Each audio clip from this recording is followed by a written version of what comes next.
everybody, welcome to my desk. It's me, Ladyada. Got my hair pinkified. Time to do some hardware. So, getting out of like a last couple 3 weeks were like really hectic and busy with like non-hardware engineering stuff, but it's like things are starting to chill out a little bit, and so I'm doing more hardware.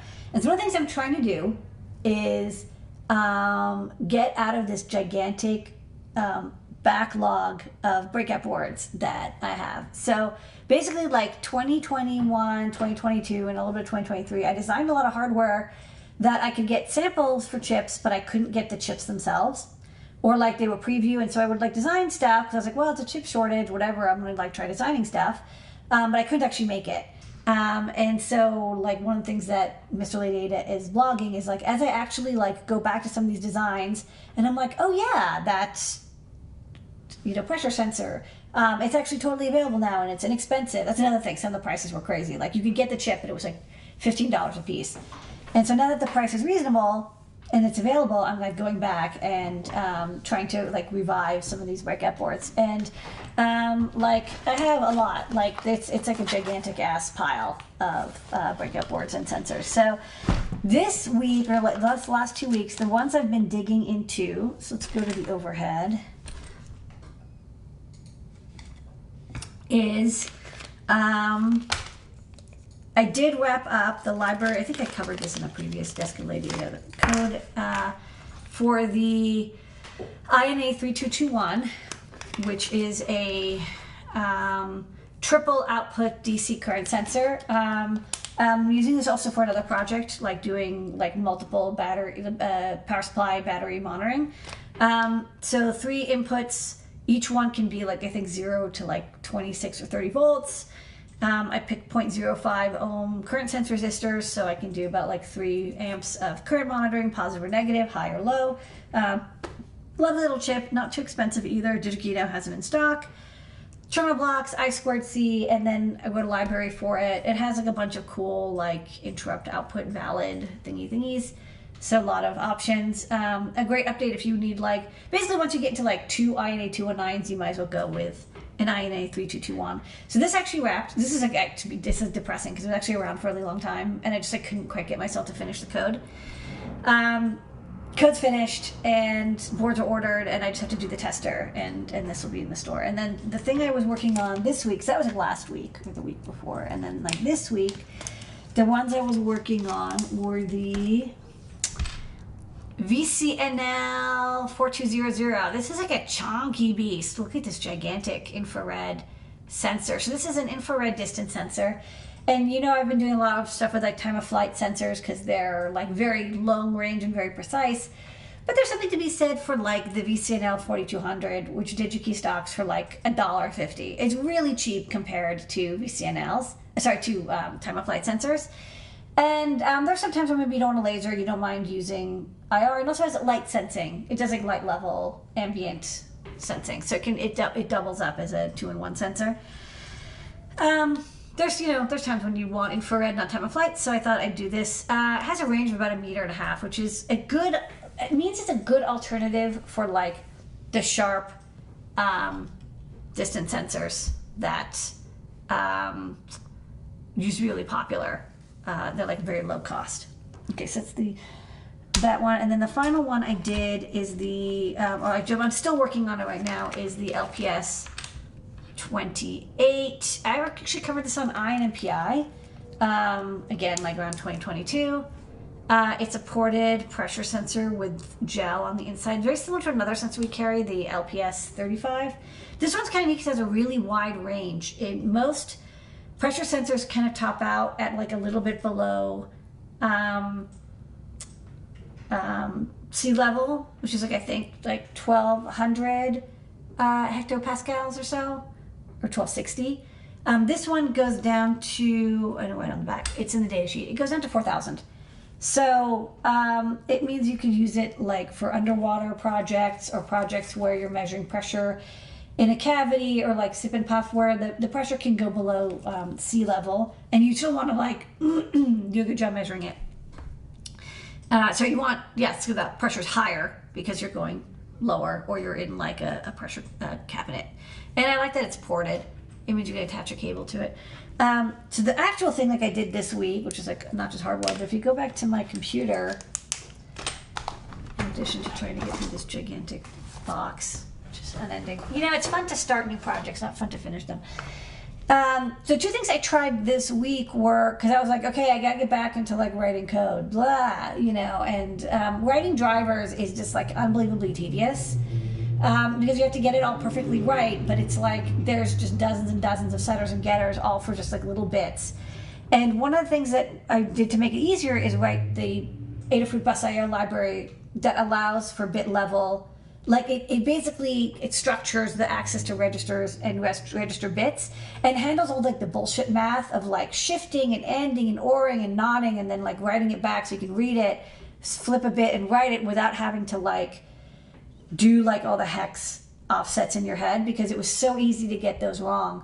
And side note, I requested on the Arduino like library like developer list, like, hey, would Arduino please make this like a standard thing, because it'd be so cool if this was built into Arduino. And so like I didn't have to, I don't mind maintaining it, but it would be great if everyone used this. And like absolutely everyone ignored me. And then every company that writes drivers has their own like version of Adafruit bus.io. So like I'm happy, because I don't care if they're using my code or not. I'm glad that we've moved beyond Linux kernel driver style and or not inverse bit swapping bullshit, which just always ends up very buggy because we're not hex humans. We're digital humans. Okay. Anyways, I'm happy. So I tried using Canvas, which is here. So Canvas is kind of interesting because it's a new ChatGPT thing which lets you have like, you have your code and you have text. It's very cool. When I started writing the code, I was like, oh, this is really neat, because I'd have a request and it would like write the code in the panel. But what it doesn't really understand is multiple files. It got very, very confused very quickly, because I'd be like, if I'm using ChatGPT 4.0, normally I can talk about the C code, like we're writing, the header file, which has like the type definums, the pound defines, the whatevers, and it's like, I can handle it. Like, you know, I was like, make the matching function prototype, no problem. Make the matching function, the type definums, no problem.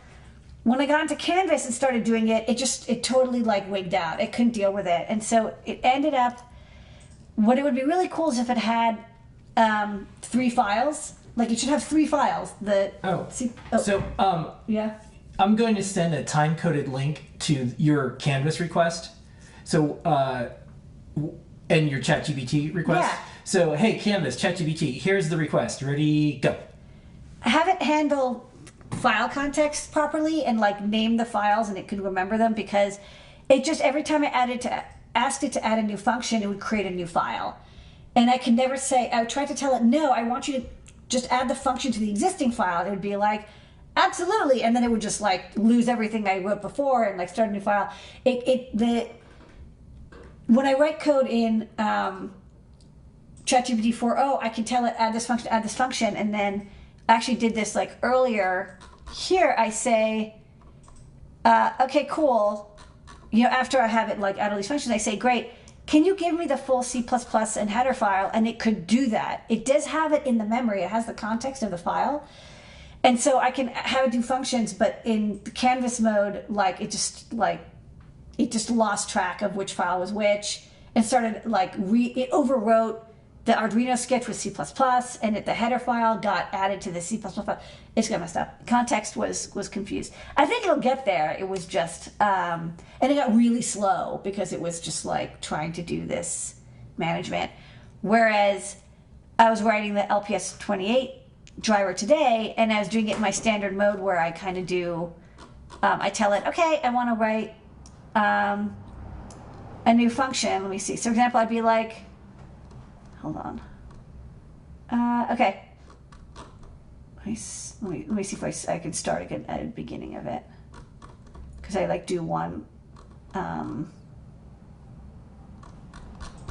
function at a time. Apologies. Okay, so I'd say, okay, let's do this register, and I want you to write a function for the bits, and I've already uploaded the PDF, and so it knows, and it will give me the header update, and it'll give me the implementation update, and it will just give me these little 2 chunks. I tell it I don't want the explanation, I just want the header in the C++ file, and I just copy it over, because whatever, like I just click copy, paste, and then, or I can just wait, and at the end I ask it for the full context. Anyways, basically I'm still using ChatGPT 4.0, and it's working much better.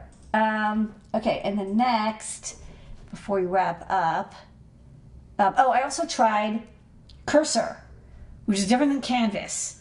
And Cursor is a... All right, so this is going to be the request for Cursor. So Cursor, this is Ladyada's request for Cursor. So I tried... We did one for Canvas, now we're going to do one for Cursor. Well, I was actually kind of into it, and I kind of started getting... And I like that it knew... The thing about Cursor that was better than Canvas is it knew about file context. Like, it knew that there were files in the directory, and I could tell it, like, okay, you know about this header file and this C++ file, and it was like, I totally know it. The problem is that for me to write the code I need to write, it's only useful if the chat agent knows about the PDF, because what I do is I upload the datasheet, and the datasheet has all of the bit masks and the registers and the names, and it has, like, the description of everything, and there was, like, the whole point is that I upload the datasheet and then I have it write code from the datasheet. If I cannot upload the datasheet, there's no point to using any of these chats. Like, there's no... maybe to Doxygen, but that's it. But what's nice is if it has the datasheet, I just tell it, oh, I'm going to do control register 4, write the setters and getters for all the bits, and it, like, knows the name of the bits, and it knows which, bit entry it is into the byte. It's like, it does all that gnarly work. But Cursor doesn't allow PDF uploads, and they're like, won't fix. There's like 20 issues, and they've closed them all. And I get it. They're like, we don't do this, but people are like, I want to upload PDFs. And everyone's like, no, just copy and paste the PDF in. But the problem is that I can't, because I don't believe that if I copy and paste it, the table doesn't, like, it doesn't parse the tables correctly if it's just like raw text. So, like, I guess I could try to export this into some XML bullshit. But, like, anyways, ChatGPT 4.0 just does this great. So I'm going to just stick with 4.0, which is really nice and fast, much faster than 4. And I'm very happy with it. So that's what I've been working on this week at my desk. Yeah, my little comment about these tools, not to pick on either one of them, but there is a missed opportunity. Maybe it'll change, but computers made humans think like files and folders, and humans aren't organized by files and folders and directories. And these tools, the way that you're working, it should be always adapting to the way the human's working, not the other way around. So it's kind of silly to have to do a bunch of gymnastics to have these AI tools work. So I'm hoping as we use them and give them feedback, the tools will adapt to humans instead of the other way around. Like, I don't think it was a good idea for humans to start thinking like, my head is like a computer and it stores it in directories and file folders. I think it makes you go crazy eventually. Yeah. So I think it needs to be more, and that's what like ChatGPT is starting to do. It's like, oh, there's like lots and lots of back and forth, and it collaborates and it learns as it goes along. I think that's where it's going to get powerful. So anyways, that's my little rant about that. Yeah, I mean, I think what's interesting is because of the structure of these chatbots, like you're stuck in this, all these tools, like obviously like nobody's inventing, it's not new, they're just like taking ChatGPT and like trying to wedge it into a thing. And what's fascinating to me is like, I've managed to adapt the way I work to use ChatGPT like very effectively. But that next step to to make it better, it's like a challenge because it really is just a text input output. I kind of feel like we're kind of back in dealing with like CLIs where it's like people are like, I want a GUI, and it's just like, we just have VT100, and it's like people do like weird shit with like curses to like try to make user interfaces, but like in the end it's still, you're still dealing with text. We're still dealing with text here. Like we don't, this is like we're at that like ed stage of AI interfacing with code, right? It's just like you're just editing line by line. Anyway, it's fine. I still still think it's great. It's still useful. It's better than it was before. I can write what normally would have taken me like in 6 to 8 hours. I can do it in like 2 hours. Yeah. And fewer mistakes. And like it does in the comment. And I think, unfortunately, the loudest voices are on the polarizing sides. It's like, if you don't use AI, you're a Luddite. And then the other polarizing side is, if you even say AI, you're evil. And it's all theft. So there is something... It is theft, but it's stealing from me, which I'm totally into. It's a little hard to say everything isn't theft, by the way. So I think we have to figure out the right ways to credit and source and compensate, instead of just saying you're evil because you use a machine that was built to duplicate zeros and ones. Like, that's what it's made for. That's what it does. Yeah. So everything is theft in some form. Let's figure out a way to make it right is, I think, a better strategy. Okay, do you want to do the great search? Yeah, let's move into the great search. Where in the world is that part I need? The great search with DigiKey. So, great search brought to you by DigiKey and Adafruit. Thank you, DigiKey. Every single week, Ladyada uses the power of engineering to help you, yes, you, find things on DigiKey.com. Ladyada, what are you looking for this week? Okay, so this week I've been working on the driver for the LPS28. So let's go to the overhead. I'll show it, and then I'll just show the data sheet as well. Sorry, can you go to the overhead?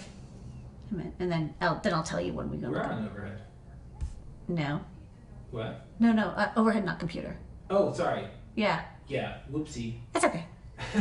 Whoops. There's a lot of cameras. I had a label wrong. Yeah, it's fine. It's cool. Live show. Live show. Okay, so this is the LPS28 pressure sensor. So there's a pressure sensor inside of this little tube, and you can connect to it over I2C, send and receive data, do pressure. It's a nice sensor because it does high pressure range. Usually they top out about like 1260 hectopascals, and this does 4,000, so it has like ×4 range, which is kind of cool because, like I said, most don't go that low, like high, low altitude, high pressure. So another thing that's kind of neat about this is, unlike the the BME 280 and 680 series, this has a port. And the port is intended that you could attach a tube to it, and then you can measure a cavity, or like I'll show you, we have the sip and puff sensor guide that we did. And so, as long as there's like a little bit of space around the sensor, you can easily attach some kind of tubing. So I thought what I would do, because it's a common request, people are like, well, what tubing? I thought I'd show how you could get the tubing on DigiKey. So let's go to the computer now. Thank you. Okay, so this is the LPS28 data sheet. Got the pads on the bottom, so it's easy pick and place. And then, this is actually theoretically designed for an O-ring, and then this would be exposed. And you can still use an O-ring. It's actually not a bad idea. Maybe I'll do O-rings in some other future video. You use O-ring, but you can also use this to clamp. So if you go to Learn, and then we did the Sip and Puff project, which with a very similar sensor, the LPS33. And with that one,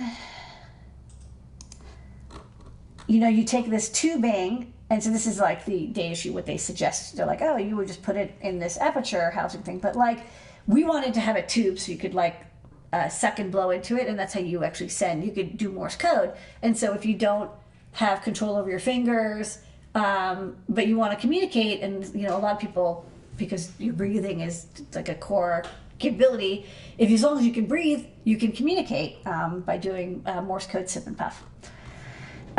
So this way you put the tubing on top and you clamp it on. So I thought I would show, this is one technique, but I thought also maybe we could get a tubing that's just a teeny bit less, the diameter is slightly less than the outer lip here, maybe, and maybe you could press fit it on. You just gently kind of screw it on, and you'd make a seal that way. And then, of course, if you want, you could add some epoxy or something. Okay, so let's go to DigiKey. Let's search for tubing. So you may not know that they stock, because they do pneumatics. A lot of people who do automation. Like if you've ever watched How It's Made, there's like so much automation that's done with pneumatics, like because it's inexpensive and easy to replace and very powerful. So you would need tubing and hosing. So just be aware, don't get the heat shrink tubing. We want like hose tubing. So let's go there. And so the most important thing is that it is, we'll do like the in stock, but the inner diameter. So we want the inner diameter to be, maybe 2.4 millimeters or less, and it definitely has to be greater than 1.88. So it'd be like between 1.9 and 2.4 inner diameter. Outer diameter we don't care as much, so there's no 1.9. 2 is like the minimum. So hold on, let me move it over here so I can flip back and forth. 1.9 to 2.4. Maybe I'll do 2.5 just for kicks, and then apply. And then lots of tubing. I'll say that a lot of the tubing is marketplace, and there's nothing wrong with that. You can absolutely do it. And some of this is even like food safe. So if you wanted to use this to measure something that was, had like potable water, you could do. You just have to sterilize it. However, I'm going to go and these are totally fine. You can do these, but because they're bulk, you don't get them. You get like one gigantic long thing, which maybe you don't want. Maybe you just want a little piece. So I just said exclude the marketplace, just stuff sold by DigiKey and also normally stocking, so stuff that's like in stock right now. And there is still bulk tubing available, which is cool. But and this is actually kind of neat. There's a like a joiner. Oops, hold on. Oh, weird. The image doesn't show the thing. Oh, weird. Maybe. Wonder why this overhead thing doesn't work. It got confused. Okay. Anyways, what I thought was neat is that they do have a continuous spool, digi spool. So what's neat about this one is that you can order any quantity, and it's like really inexpensive. It's under $1 a foot because you're just getting 1 meter at a time, and you just tell them how many meters you want. And this is from Festo, and like they make great stuff. Inner diameter is 2.1 millimeter, which is great because it's just a tiny bit less than this, but still gives you a little space here. So again, you could use an O-ring, or you could like clamp it if it isn't like, if it isn't a tight fit. And because it's only like $1 a foot, if it doesn't work out, you can always try one of the other ones that's a marketplace, but you'll get this really fast. And they'll cut whatever length you want. So this is my pick if you want tubing. And I bet they have other diameters and widths. So if you're trying to connect to some other hydraulic or pneumatic system, they probably have these in other sizes, and then you can get it up to 500 meters in length. So they'll do the cutting for you, which I think is really nice because most companies don't do that anymore. They do custom cut lengths. So this is my pick for the Great Search. That's a good search. Where in the world is that part I need? The Great Search with DigiKey.